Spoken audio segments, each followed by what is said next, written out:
Sisi lain seri 13.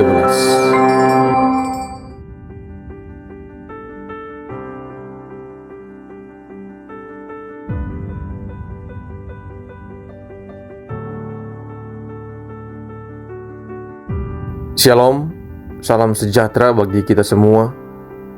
Pentakosta adalah hari yang merayakan buah sulung dari panen gandum. Bilangan pasal 28 ayat 26. Tradisi lain, Pentakosta menandai hari ketika hukum Taurat diberikan Allah kepada Musa dan bangsa Israel. Bagi kita umat Kristen hari ini, Pentakosta menjadi hari lahirnya gereja dan hari ketuahan Roh Kudus. Roh Kudus yang memenuhi para murid adalah Roh Kudus yang sama yang penuh pada Yesus ketika pencobaan di padang gurun.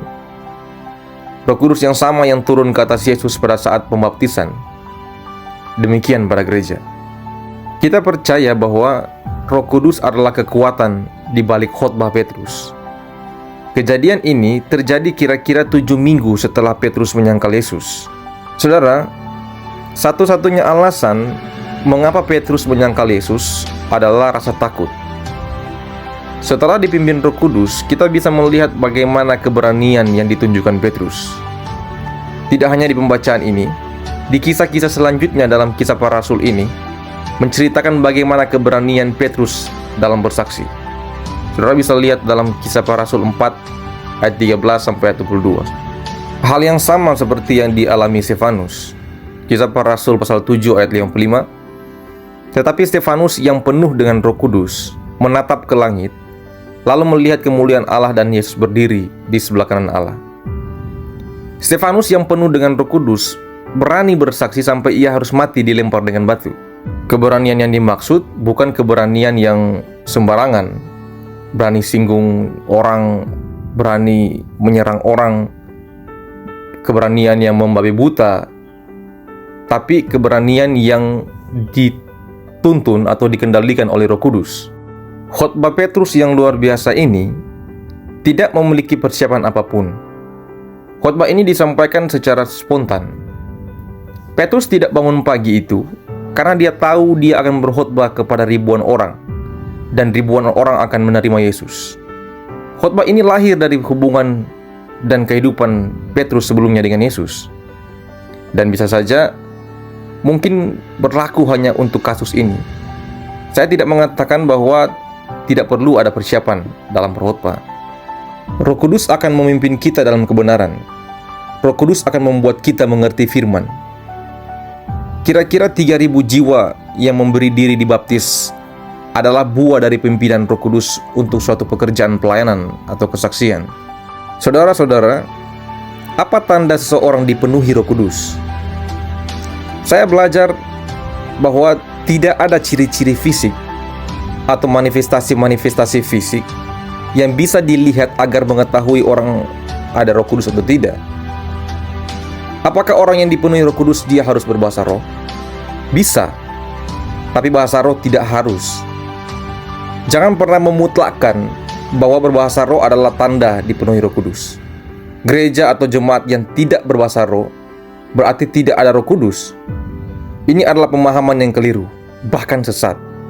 Orang yang dipenuhi atau dipimpin Roh Kudus, dia akan menghasilkan buah-buah roh dalam kehidupannya. Seperti dalam Galatia pasal 5 ayat 22 dan ayat 23. Secara rohani, waktu kita percaya Yesus, Roh Kudus diberikan atau ada dalam diri kita. Roh Kudus mendiami kita. Kita bisa tahu dari perubahan cara hidup kita. Roh Kudus menuntun orang percaya pada perbuatan-perbuatan yang kudus. Artinya, kalau ada buah roh, hidup kita pasti mengalami perubahan yang positif. Menjadi sempurna? Tidak. Tapi perubahan? Ya. Saudara, setiap orang yang percaya Yesus, dia menerima Roh Kudus. Menerima Roh Kudus berbeda dengan dipenuhi atau dipimpin Roh Kudus. Dipenuhi Roh Kudus adalah suatu kondisi di mana hati, sikap, pikiran, dan ucapan seseorang dikuasai seluruhnya oleh Roh Kudus, bukan dikuasai oleh anggur. Efesus pasal 5 ayat 18. Dan janganlah kamu mabuk oleh anggur, karena anggur menimbulkan hawa nafsu, tetapi hendaklah kamu penuh dengan roh.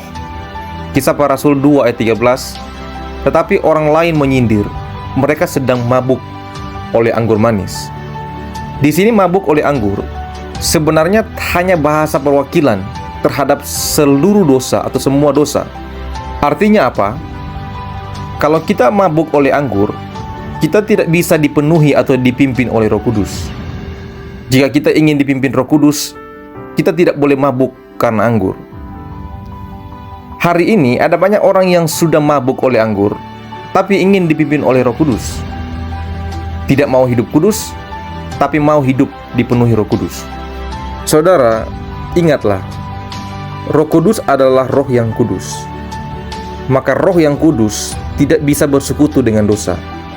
Semakin kita berusaha hidup kudus, semakin besar peluang hidup kita dipimpin dan dipenuhi Roh Kudus.